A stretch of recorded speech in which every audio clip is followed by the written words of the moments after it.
Hey guys, welcome back to my channel where the makeup and sass keeps you coming back for more.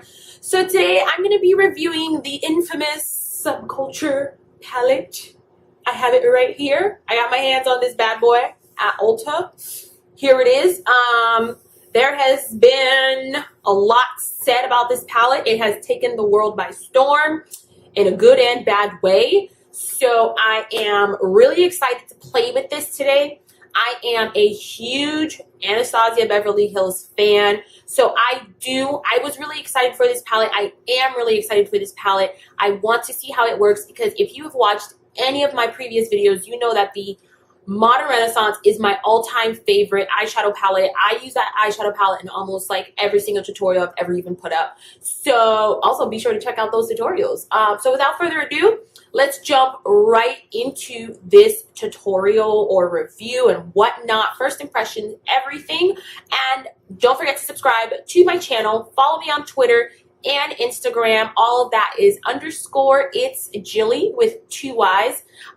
So yeah, let's start with this bad boy. I'm just gonna take it out. This is what it comes in the box. I have not opened this or tampered with it in any way, shape, or form. You slide it out. Oh, there's a little thing. There is a little paper that comes inside. I think it's just like a warning if you have irritation, whatever. That's not important. This is what the palette looks like. It is still the same velvety box as the Modern Renaissance, but luckily this one is a dark velvet, so if it gets dirty, you can't really see it. And then all of the ingredients and stuff are listed on the back as always. You open the palette up, there's this little thing in here. These shadows look beautiful, and it comes with a brush. I will be using this brush in the tutorial because it's my belief that if you send a brush, I should be able to use it. So I'm going to use it in this tutorial. From what I can tell for this palette, okay, you need to use only a few shades. I have seen a lot of reviews on this. They're not going to skew my opinion of the palette because, like I said, I'm obsessed with this brand. So I'm probably going to like this even if it's the worst thing that I've ever touched.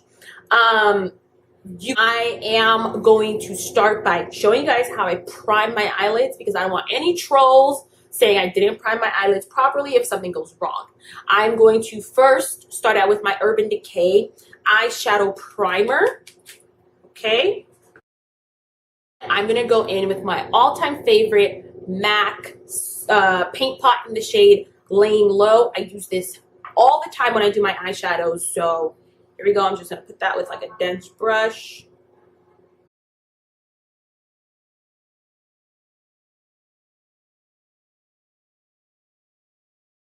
Right into the palette. I'm going to be using the brush that they sent with this. If you send me a brush, I should be able to use it. And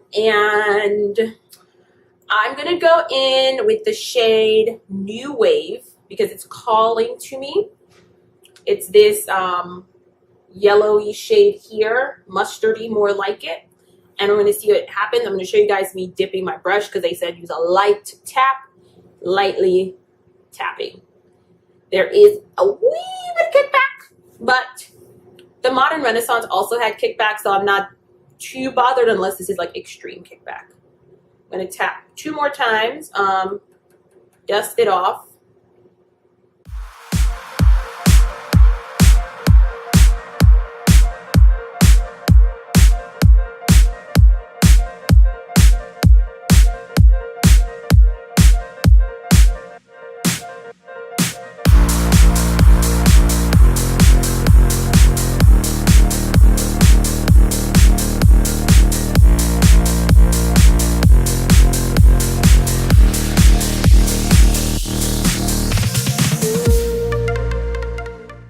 Okay guys, this is what that shade New Wave is looking like. I'm just smoothing in closer so you guys can see it. This is what my palette is looking like.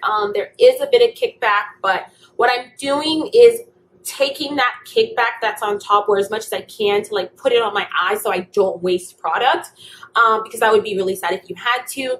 And another thing that I saw that Stephanie Nicole said to do with this palette, because of the way the pigments are, you should like dab the color into your eye, which is what I was doing initially, if you could see that.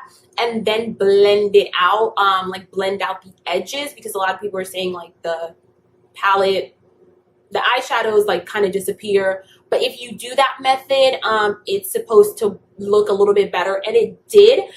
Now, should you change the way you do your eyeshadow because of one palette? No. However, if you want these colors to work, then I would say, hey, do whatever you can. You have to be adaptable sometimes. So I'm just gonna continue doing this eye so we can see what happens. I don't want to mess up two eyes. That's just gonna be horrible. So I'm gonna continue doing this eye. The next shade, I don't know what to do. I think I'm afraid to dip into the darker colors, but you gotta do what you gotta do. I'm gonna take this smaller, denser brush, and I'm gonna go into this shade Axis, this one here, to be my crease deepening color. Again, just 2, 3. Not as much kickback as that other shade, but still kickback nonetheless. And I'm still gonna be doing that method of dabbing, then blending. So here we go.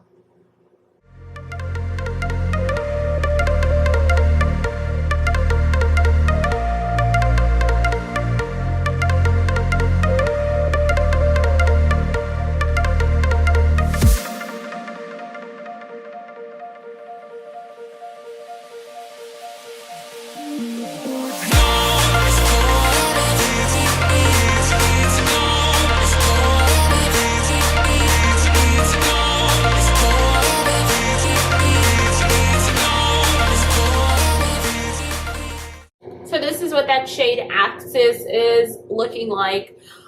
I did try to blend in New Wave to it, and it kind of took away completely dusted away the pigment of Axis, so there's that. So I just like kept dabbing it or whatnot. For a shimmer shade today, I'm going to use the shade Electric, because it was definitely one of the shades that called me and drew me to this palette from the beginning. I am going to put it on my eyelid first without any, liquid or anything like that, to see how it looks like, and then I will, use my mixing medium that I just found from NYX that I really like for shimmer shades and hooded eyes. There is no kickback with this. It looks really buttery. However, I'm having a difficult time picking up product on my brush. Like, there's nothing on my brush, but maybe it'll show up on my eye.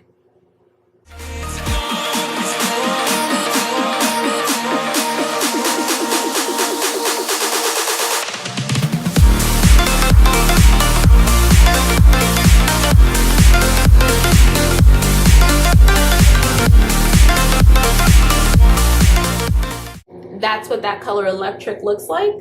It's a lot more green than I thought it was going to be, but I'm not like, it's not going to bother me. I like that shade a lot. I'm going to put some mixing medium to help it like look a little bit brighter.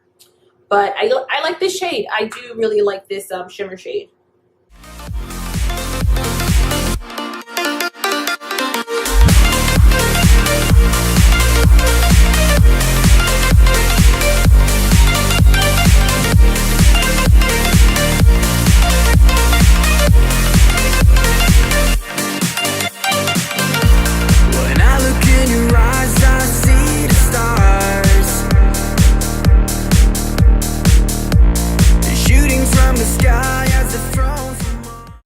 It's looking really like rough and textured. What's happening? Okay, so I'm gonna continue and do the other eye. See what happens. Guys, I literally look like the ghost of fucking St. Patrick's Day, and I'm haunting it. Like, this is horrible. This is what my palette looks like right now. That shade Electric is super, super chunky on my eyelids. Oh God, I'm so disappointed. I can't even begin to try to fix this, because every time I try to fix this, it like looks so terrible. I don't know what to do. This is terrible. I can't. It did just blow off all the excess stuff. But I'm going to go ahead and take this off and come back and create something else with this palette, because I don't want it to be a case where I didn't give it, like, I'm just going to, well, I'll be back. All right, guys. Sorry, something stuck in my throat. I am back with newly primed eyelids, and we're going to try to use some other shades because those were not a good combination together at all. Those were terrible. We're leaving Axis, New Wave, and Electric behind. And sorry, guys, my throat is really terrible right now.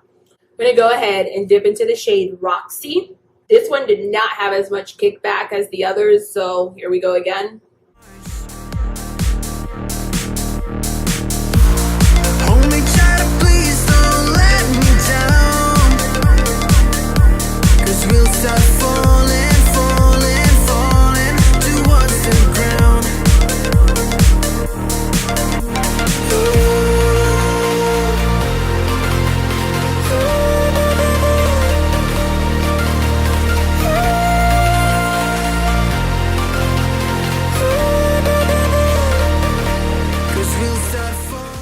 Alright, so this is what Roxy looks like. It blended out really well. I'm very happy with this shade, actually. And I like it. So let's continue on. For the crease shade, I'm going to go in with this shade All-Star. This purpley mauve color here. I'm not going to try to do too much. There isn't as much kickback with this either. Falling, falling, 'cause we'll start falling, falling, falling, 'cause we'll start falling.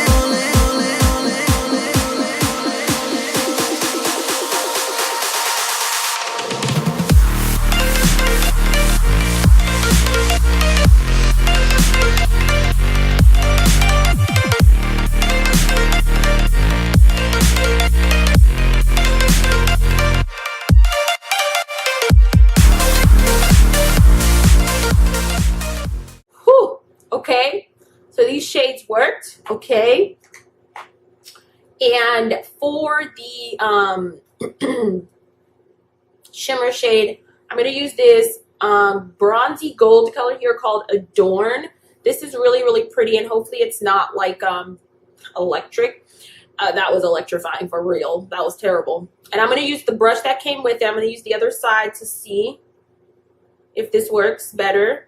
A whole chunk of this just came off. Look at that. But I guess these shimmers are supposed to be chunky. But who wants a chunky shimmer? Just have to blow that away from my palette. Okay, let's go.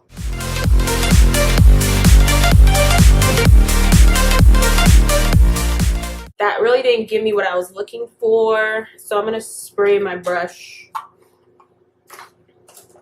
I'm going to take a smaller, denser flat brush to do this. I'm going to spray it and see what happens.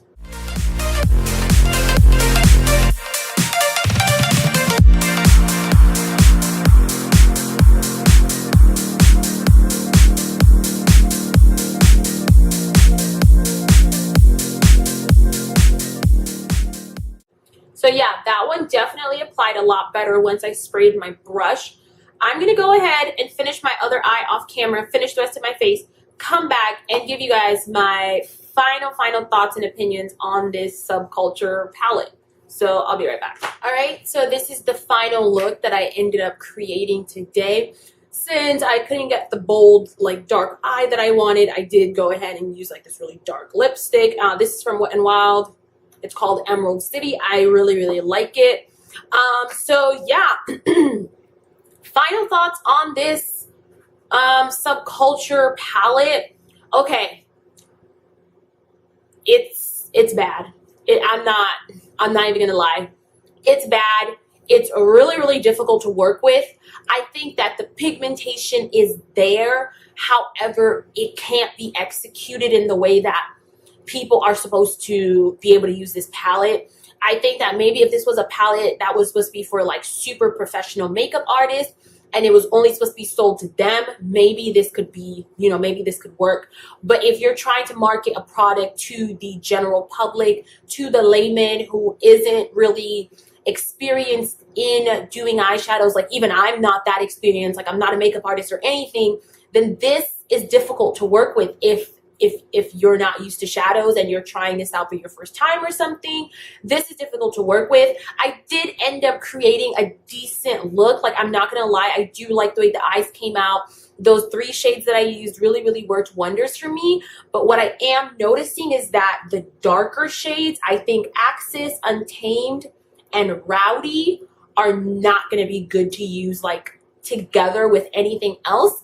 I am not going to return this palette because I do think that these shades can be used individually on their own without mixing with any of the other things in here. I think that if you try to mix any of these more than like 2 shades together, you're going to have an issue and it's not going to look good. It's going to look patchy. It's going to look gray. It's just not going to look good. On the metallics or whatever shade those things are supposed to be, I was not a fan of electric. I thought that it was really chunky and really terrible. And the color that I wanted it to be was not what I got, so it threw me off a little bit. Adorn was a really nice color, but it was a bit chunky as well. And Cube, I do like because it has this kind of like pinky, wow, you probably can't even see that. Like, let me do a better swatch.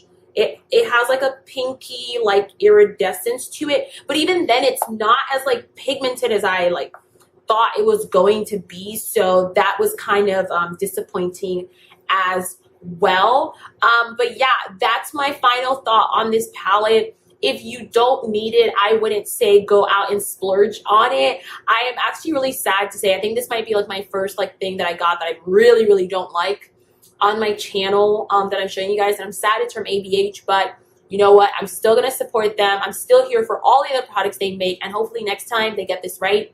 I just don't think whatever this is, it was good. Like, I think they got to go back, fix something about this, because it's not going to work out if they keep continuing to do their palettes like this. So yeah, that's all that I have for you guys today. I hope you learned something, enjoyed this video, enjoyed watching me struggle, whatever it is. Hope you guys have a good day. Don't forget to subscribe to my channel. Follow me on Twitter and Instagram. All of that is _it's Gilly with 2 Y's, and I'll see you guys next time.